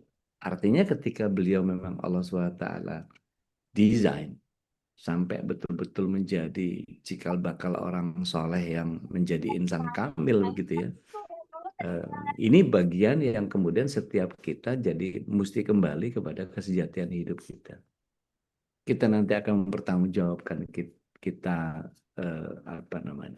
kepada Allah pribadi, apa yang kita rasakan pribadi, dan ketika Allah SWT menghadirkan kita ke dunia ini dengan konsep yang mungkin tidak menyenangkan dalam tanda kutip gitu ya, itu bagian dari ujian yang Allah SWT berikan kepada kita. Mau kita nyaman atau tidak berurusan sama siapapun gitu ya, mau orang nggak setuju sama kita, orang nggak mau mendukung kita, atau kita nggak punya support system yang mencukupi seperti keluarga tadi, ya nggak ada masalah. Wong kita di mata Allah itu cuma dicari ketakwaannya aja. Kan kalau kita lihat ayatnya kan di surat 67 ayat 2 itu, A'udzubillahi minasyaitonir rajim, alladzi khalaqal mauta wal hayata liyabluwakum ayyukum ahsanu amala. Jadi bagaimana sikap terbaik kita ketika menghadapi itu semua, digonjang-ganjingkan sama Allah SWT. Yang Allah butuhkan cuma ahsanu amala. Sementara Rasulullah SAW menyatakan bahwa ajaban fi amri mu'min, menakjubkan orang beriman itu. Kalau dikasih musibah dia bisa sabar, sabarnya jadi kebaikan. Tapi kalau kemudian dia dihadirkan oleh Allah SWT kenikmatan, dia bisa menghadirkan kesyukuran dengan cerdas. Jadi piawai dalam sabar, cerdas dalam bersyukur. Itu bagian yang kemudian tidak akan didapati, kata Rasulullah SAW, kecuali muncul dari orang yang beriman. Jadi sekali lagi, pelajari ilmunya, asah hatinya, supaya air mata dan ilmu itu jadi sumber kebahagiaan keluarga. Bukan karena kesempurnaan keluarga, tetapi karena Allah SWT fitrahkan kita sebagai orang yang ya selalu dari setiap episode nggak ada bagian yang semuanya mulus-mulus saja. Sekarang pertanyaannya gini, coba temukan satu saja keluarga yang nggak ada cacatnya, yang betul-betul dari keluarga Nabi itu semuanya smooth, semuanya Masya Allah. Ada? Nggak ada. Nah, kalau dari situ saja Allah SWT berikan contoh masterpiece-nya aja begitu gitu. Siapalah kita yang bukan Nabi, bukan sahabat, yang kemudian mendapatkan kehidupan yang struggling kayak begitu, maka setiap kita jadi butuh kepada kontemplasi apa yang Allah SWT hadirkan untuk saya ini, saya harus menyikapi dengan yang terbaik. Wallahu a'lam. Gitu teh. Masya Allah. Insya Babe Allah. kalau mau nambahin mah enggak? Baik. Babe kayaknya sudah ini. Udah prepare ya? Iya. Oke. Mbak Dina, monggo Mbak. Assalamualaikum Dek. Waalaikumsalam warahmatullahi wabarakatuh. Masya Allah, maaf suka hilang timbul. Lagi nano-nano soalnya. Masya Afwan Allah. Ude. Siap. Eh, Tadi dengar cerita Ude sama Babe Haikal itu berepes mili katanya. Masya Allah gitu ya. Wasilah kebaikan orang tua kita gitu ke kita gitu ya. Entah itu kalau saya pribadi orang tua, suami gitu. Kalau tadi Babe cerita gitu kayak seolah walaupun udah nggak ada masih menafkahi. Saya pun begitu Babe gitu. Gitu maksudnya kebaikan orang gitu. Ya saya maksudnya apa jadi flashback gitu ya. Eh, Hukum tabur tua itu nyata gitu. Jadi Ya.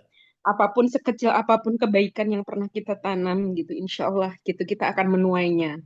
Dan ya mungkin kalau memang nggak dari tangan yang kita kasih berbuat baik ya itu lewat orang lain. Ya.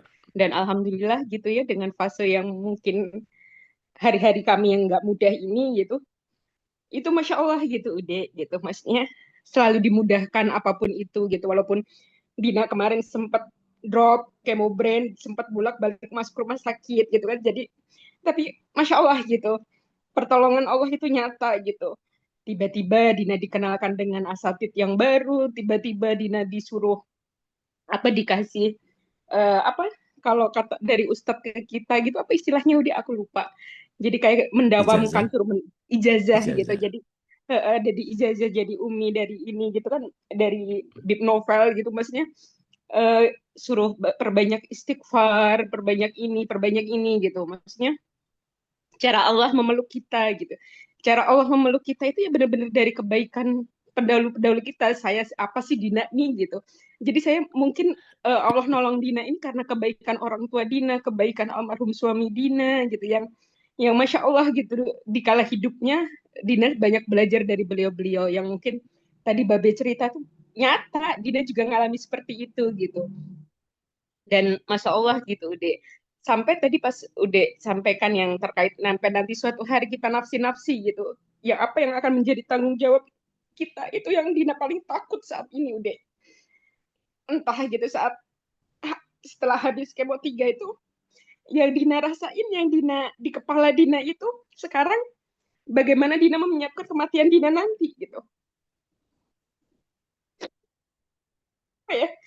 Karena banyak teman seperjuangan gitu ya, walaupun ternyata early stage ternyata kok serem ya gitu endingnya gitu. Nah beberapa kali gitu Dina dikirimin teman gitu gimana menguatkan, gimana kita menyiapkan di akhir hayat hidup kita sebisa husnul khotimah mungkin gitu. Itu sekarang Dina tuh kayak denger kajian walaupun nggak relate gitu udah cuman bisa nangis gitu. Dan kemarin tuh sempat ngobrol banyak sama Ustadz Andre namanya, beliau bilang Mbak jenengan denger gitu aja bisa nangis itu tuh nikmat dari Allah gitu. Ya. Dan itu nikmat yang benar-benar yang harus disyukurin gitu. Jadi apa ya kalau kita bisa hati kita nggak keras ya udah ya. Katanya kalau kita mau dilembutkan hatinya, kalau kita mau Allah ridho dengan kita, Allah akan mengampuni kita. Kalau Ustadz Andri kemarin cerita itu, kita itu ibarat dimasukin mesin cuci, Mbak. Kita dikucek, kita disabun, kita digiles, kita diperes, habis itu kita dijemur, habis itu kita disetrika lagi gitu. Baru kita bisa mengenakan baju itu dengan wangi, apa namanya, perumpamaannya seperti itu gitu. Nah, ya mungkin sekarang lagi di fase itu, jadi nikmatilah gitu. Kalaupun nanti nggak di dunia ya insya Allah lah, semoga nanti di akhirat dapat gitu. Amin. Amin. Nah tadi yang pas Ude cerita yang terkait nafsi-nafsi Ude, itu yang benar-benar yang sampai hari ini ya Dina takutkan itu gitu.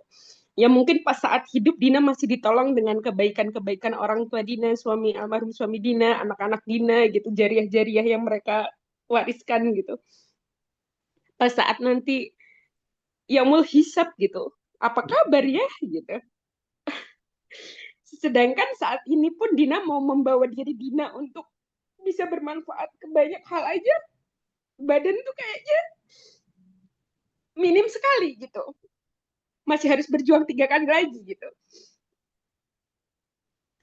Itu Ya minta sallallahu alaihi nasihat wasallam. terkait itu Ude. Mungkin Ude Taib. udah nangkep poin saya. Nuhun Taib. Ude. Mangga, bismillah. Ya sarallahu murana insyaallah. Sahalallahu murana. Jadi nggak ada yang mudah ketika kita merasakan bahwa kasih sayang Allah itu begitu luar biasa ke kita. Bahkan dalam kata-kata kebahagiaan keluarga itu, kalau kita lihat contoh Rasulullah SAW deh, kira-kira rumah tangga yang seperti apa yang nggak ada gejolak ini? Dan gejolaknya itu dari titik kelemahan yang ada di kita. Kalau dari sisi orang tua baik, dari sisi pertemanan baik, dari sisi diri dibikin sakit sama Allah. Gitu.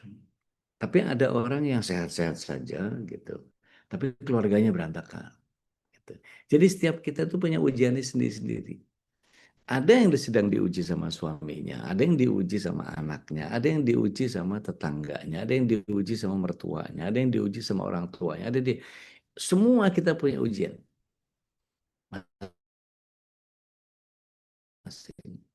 Untuk apa Allah SWT bikin itu, Allah mentakdirkan itu semua? Tentu memberikan kebaikan-kebaikan kepada kita. Jadi kalau Allah SWT, apa istilahnya, ingin mengabulkan doa-doa kita, ya Allah kuatkan saya, makin diacak-acak kita. Ya Allah mudahkan saya, makin dikasih masalah kita. Kok gitu? Logikanya kebalik? Iya. Artinya gini, saya pernah tanya ke para sahabat itu gini, ada yang tahu bedanya Popeye sama Aderai? Coba, apa bedanya? Ada yang tahu bedanya Popeye sama Aderai? Adek Rai manusia manusia betulan, Popeye manusia fiktif. Itu aja. Oke. Bukan dari sisi itu. Iya. Kalau ada Rai Oh, berotot setelah latihan. Oh, Popeye instan. Kalau Popeye Popeye makan malam instan, dulu kalau baru Aderai, kuat. Butuh waktu. Aderai latihan, baru oke. bisa kuat. Latihannya latihan apa? Latihan Beban. apa? Jadi berlatihlah dengan beban akan membuat engkau semakin Kuat. tambahin bebannya.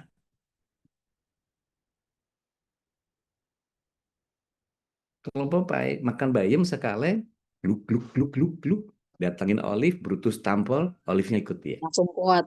Oke. Yang, gitu kan. Tapi kalau Aderai, dari mulai bina rangka,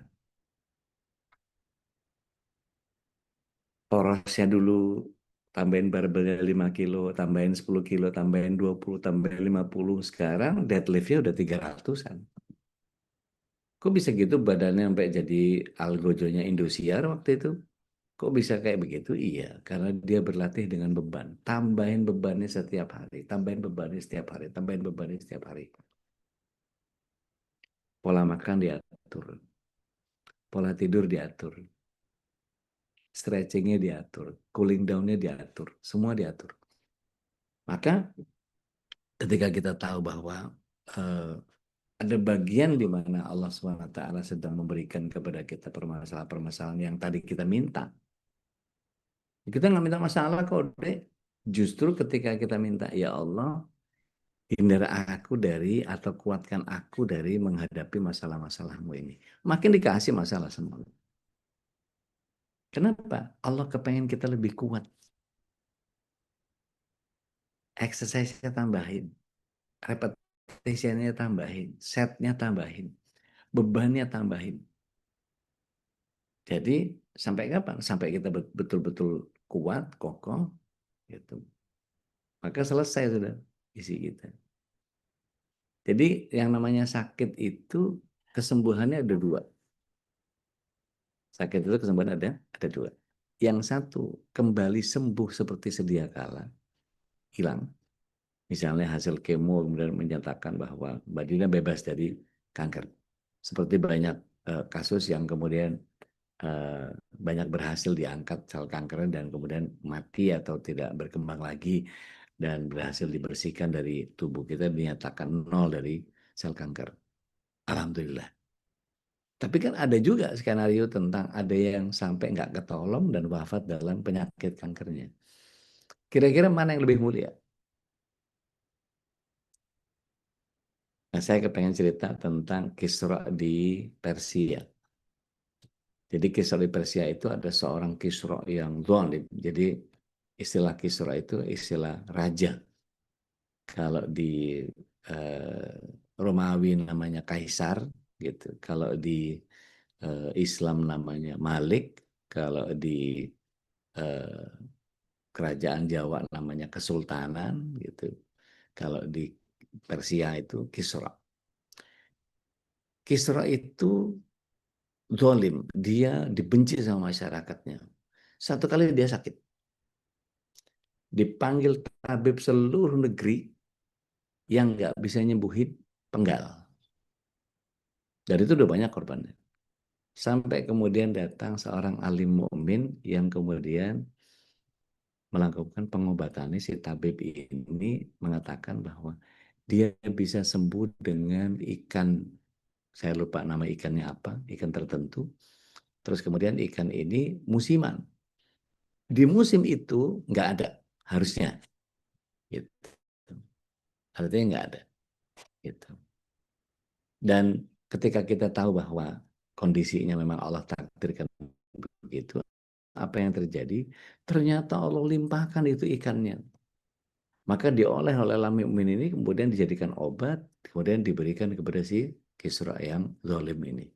Sembuh, dia dikasih hadiah, dikasih upeti, dikasih apalah segala macam. Maka hidup berkepanjangan si Kisra yang pertama. Musim berganti, ada Kisra di wilayah yang lain yang kemudian dia alim, dia disenangi sama masyarakatnya, dia orang yang saleh, dia yang taat segala macam dan seterusnya. Sakit yang sama. Allah SWT kehendaki dia sakit yang sama, maka kemudian yang terjadi adalah dicari ikan yang ada di musimnya itu. La ahad wa la wahid, tidak ketemu itu ikan. Walhasil nyari sisa-sisa yang ikan kemarin yang di musim sebelumnya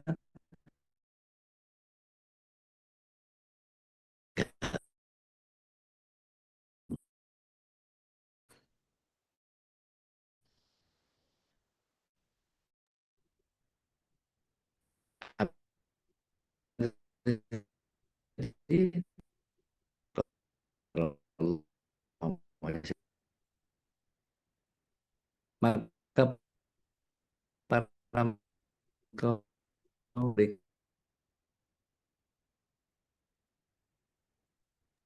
Di saya nggak sama jelas suaranya. masyarakatnya. Putus-putus Apa deh. mas- Sampai. Di Gitu. saya juga nggak jelas suaranya. Ya, nampaknya ada jaringan masalah ya. Kita doakan mudah-mudahan Ude bisa kembali gabung. Sambil menunggu Ude, alhamdulillah kembali gabung. Ini sebagai kisahnya mungkin harus tuntas nih yang tadi disampaikan oleh Ude, kisah eh, yang terjadi di Persia ini ya. Mudah-mudahan jadi inspirasi tadi dari pertanyaan Mbak Dina ya. Assalamualaikum Ude, masih belum terhubung. Baik ya Mbak, yang berkenan Allah. Salah satu bentuk penghargaan terhadap para guru kita tentu adalah salah satu yang paling utama yang seperti selalu disampaikan oleh orang soleh adalah kita selalu mendoakan para guru kita ya.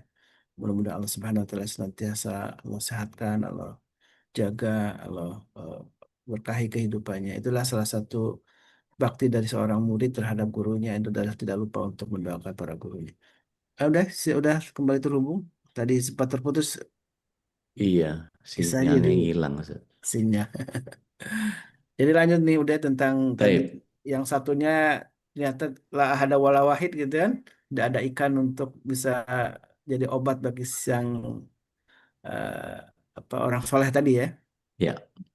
Nah, Allah SWT menjawab, yang zalim itu, Kisra yang zalim itu pernah melakukan satu kebaikan. Dan Hmm. aku sudah tuntaskan dengan kesembuhannya. Satu saat nanti dia akan mengumpulkan amal-amal buruknya kepadaku dengan semua siksaan yang akan dia dapatkan. Sedangkan Kisra yang alim, yang dicintai sama masyarakatnya, dia pernah melakukan satu kesalahan dan aku sudah tuntaskan dengan kematiannya. Satu saat dia akan menghadapku dengan semua kebaikan yang dia punya. Insya Allah. Jadi kadang-kadang kematian itu adalah kesembuhan yang sebenarnya. Jadi ya mestinya kita belajar berusaha menikmati bahwa kematian yang akan saya hadapi ini bukan sesuatu yang perlu ditakutkan.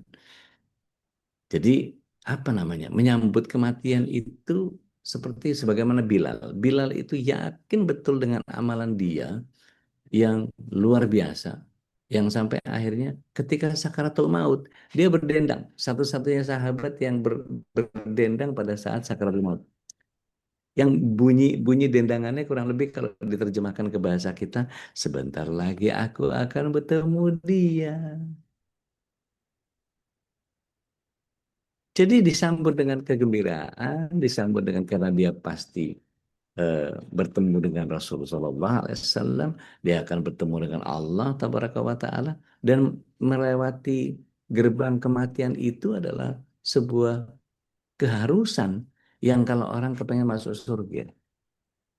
Masuk surga kan harus mati dulu. Nah, kalau nggak mati, gimana? Jadi kita punya nafsu yang kepengennya menghancurkan diri di dunia tanpa mikirin akhirat. Gitu.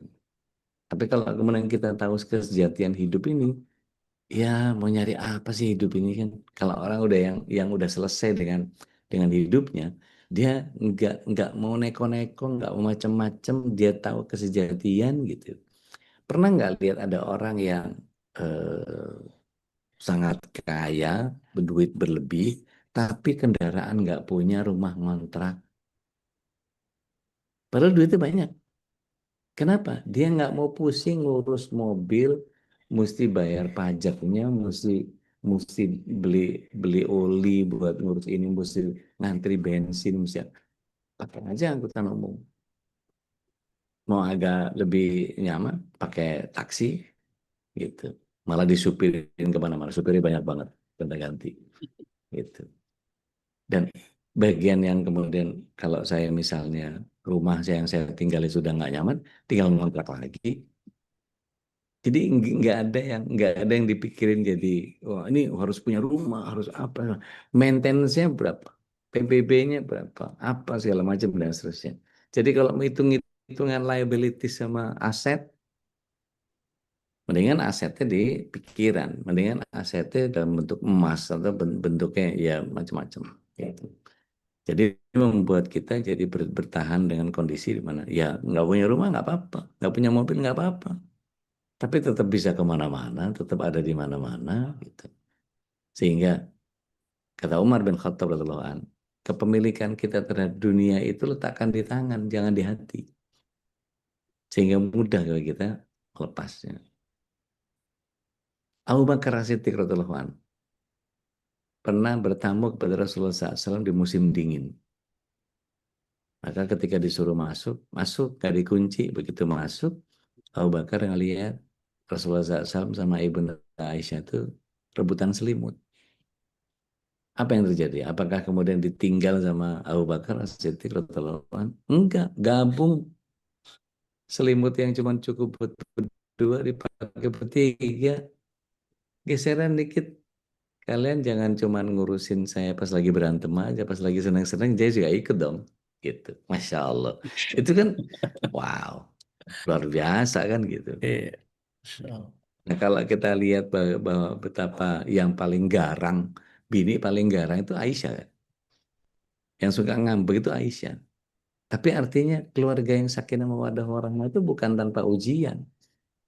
Ada ujiannya masing-masing. Maka setiap kita dikembalikan Iya. kepada ujian-ujian yang Allah SWT hadirkan untuk kita.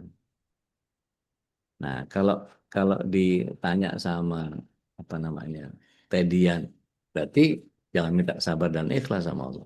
Minta, minta berikan kesabaran, minta keikhlasan. Tetap minta. Tapi nanti bentuknya bukan langsung kayak dikasih hadiah gitu, kayak uang segepok bruk gitu. Enggak. Untuk bisa sabar, kita dikasih ujian supaya kita sabar. Iya. Untuk supaya ikhlas, diganggu kita supaya nggak ikhlas. Sehingga betul-betul, ini cerita pribadi ya. Satu kali itu pernah saya waktu masih kerja di IO, tiba-tiba ada tetangga saya yang kemudian mereka tahu bahwa saya IO. Jadi kalau IO itu minta jasanya IO bayar apa enggak?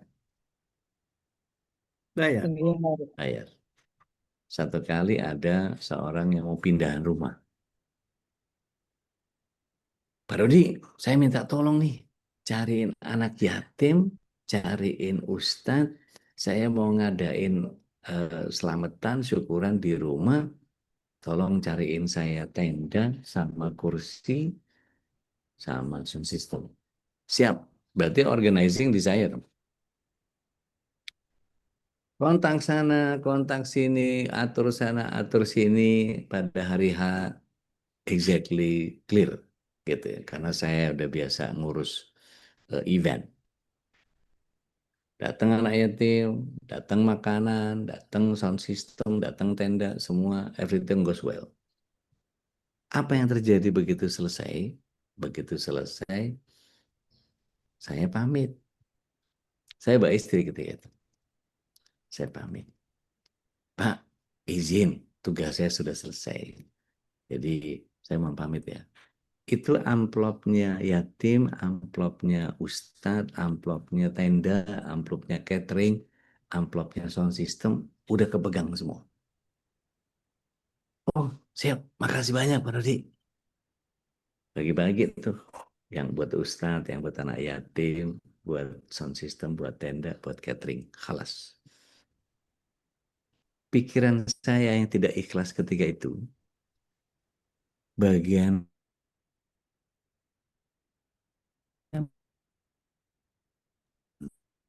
Terawal lagi.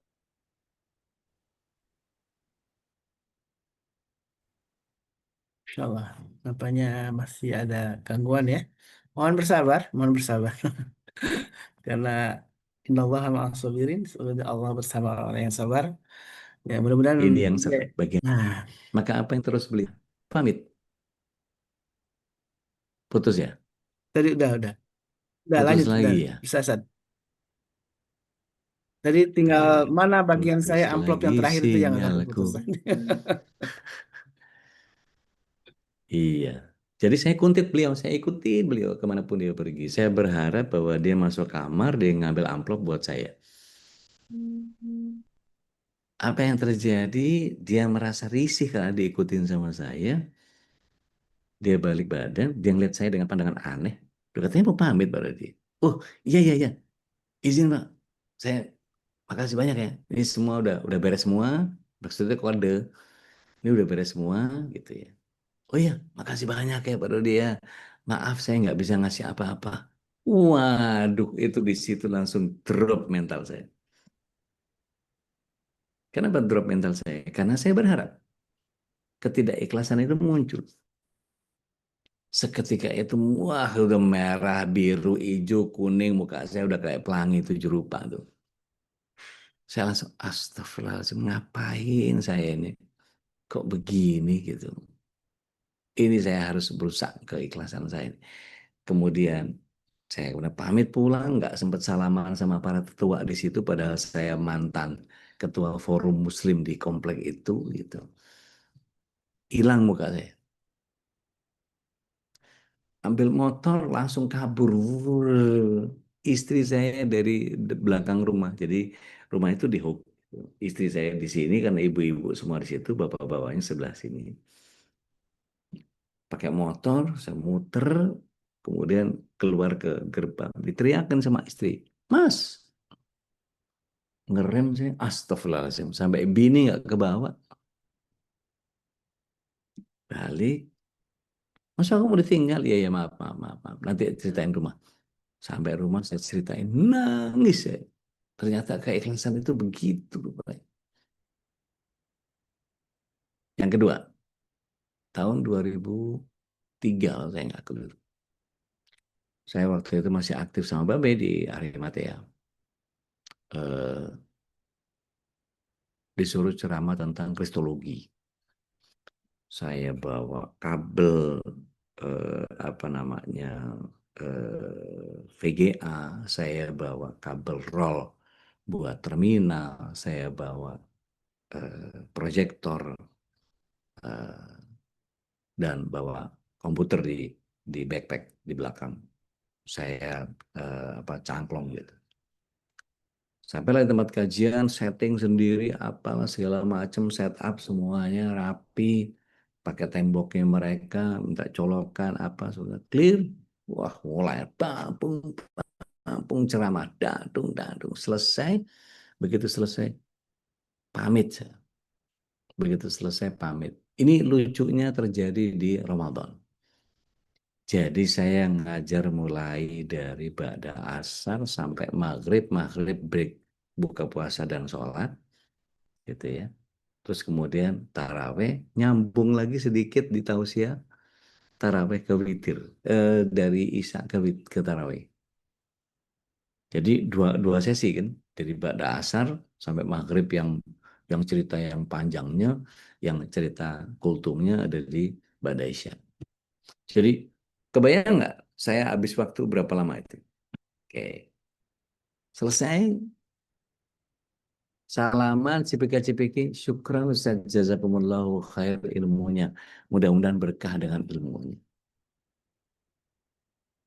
Nggak dikasih amplop. Maka pulang itu sambil, ya kok nggak dikasih amplop? Gila, gue lama lo ngomong itu. Dari pada asar lo sampai maghrib, habis itu nambah isya lagi. Nggak dapat apa-apa.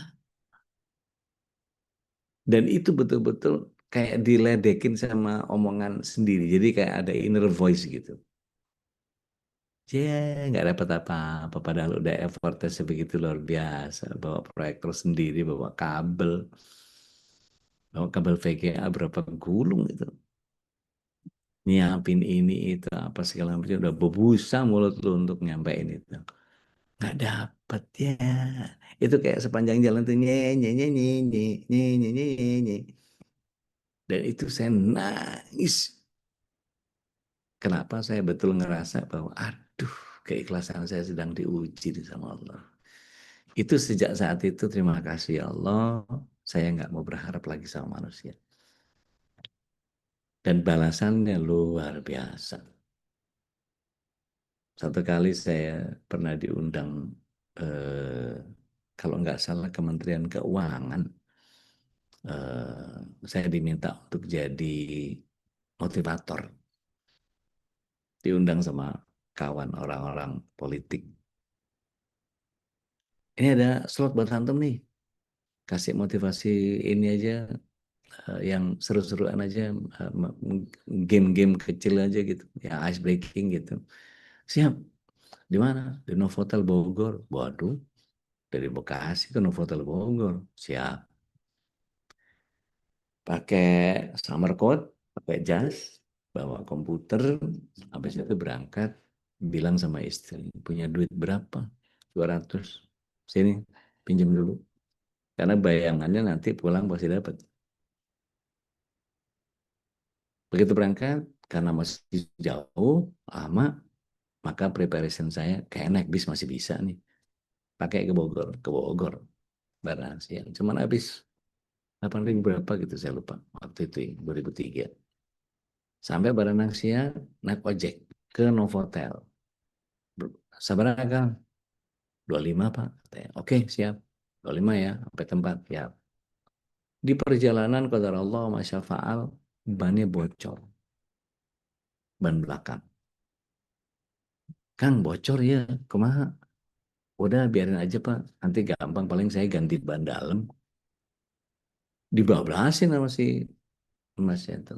Hujan qadar Allah ya, Bogor lah ya. Kan makanya plat nomor F kan ya, kota hujan. Begitu sampai di Novotel, saya kan nggak enak itu bayar cuma 25, tapi ban dalam kan waktu itu harganya 35, saya tahu karena sering ganti ban dalam. Maka saya kasih 100 deh, sok baik. Saya kasih 100. Oh ya kan, aduh, atau mau bisa Pak?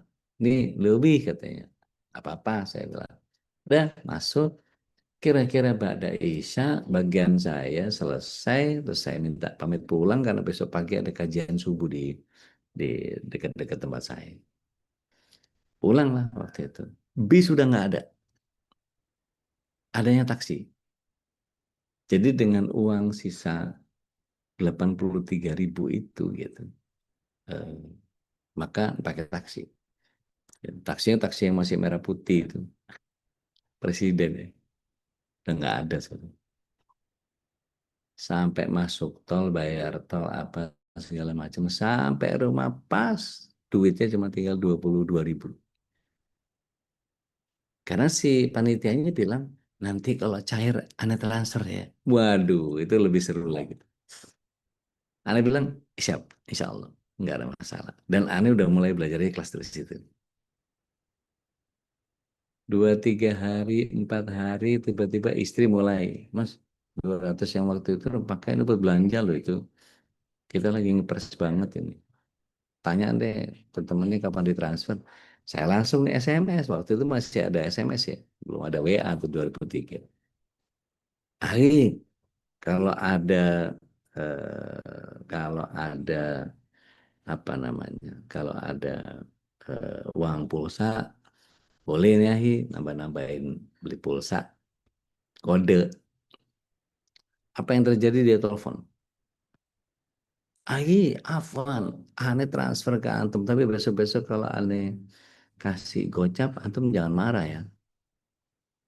Haha, ketawa, siap, apa segala macam. Itu dari rumah ke proyek itu kira-kira 6 kilo dari rumah saya.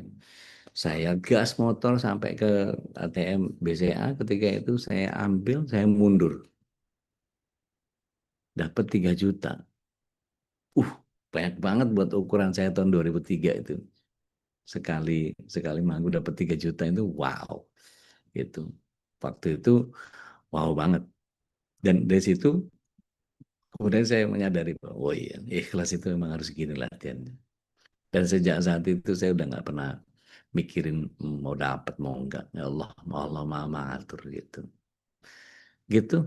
Alafu nih kalau kepanjangan cerita ngalor ngidul nggak jelas. Tuh Masya Allah. 720. Iya, Ustaz. Masya Allah, Masya Allah. Alhamdulillah kita dapat banyak inspirasi ya pagi ini.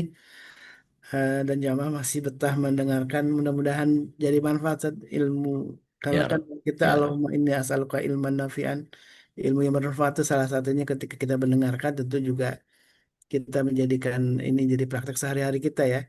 Dari mulai tadi tentang soal kesabaran, keteladanan, kemudian apalagi ya tadi tentang keikhlasan. Masya Allah ini sebuah rangkuman kisah hidup yang tadi langsung role model. Mudah-mudahan teladan ini jadi inspirasi untuk kita semua dan Insya Allah. bagaimana ujungnya adalah kita mendapat kebahagiaan dalam keluarga kita ya. Karena saya teringat dengan postingan Ustaz Dodi ini tentang manusia wanita yang dimuliakan oleh Allah ternyata hidupnya tidak sesempurna yang versi dunia saja. Maryam tidak Ya. punya suami, kemudian Ya. apa namanya Aisyah tidak punya anak gitu kan ya. Asia suaminya gepet. Asia dan suaminya Firaun gitu kan.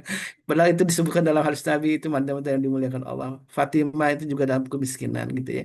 Jadi kalau kita sedang diuji oleh Allah saat ini sungguh sedang disayang oleh Allah ya.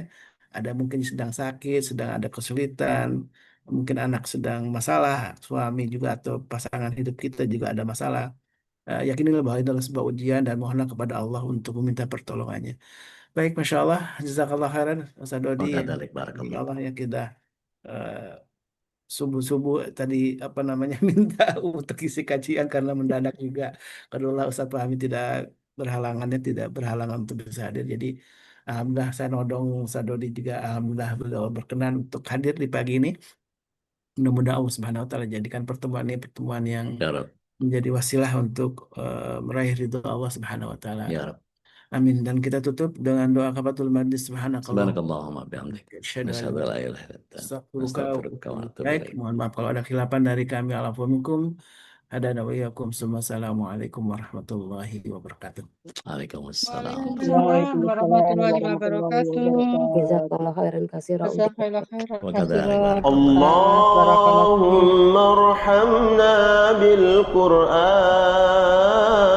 بالقرآن واجعله لنا إماما ونورا وهدى ورحمة اللهم ذكرنا منه ما نسينا وعلمنا منه ما جهلنا وارزقنا تلاوته آناء الليل وأطراف النهار واجعله لنا حجة يا رب العالمين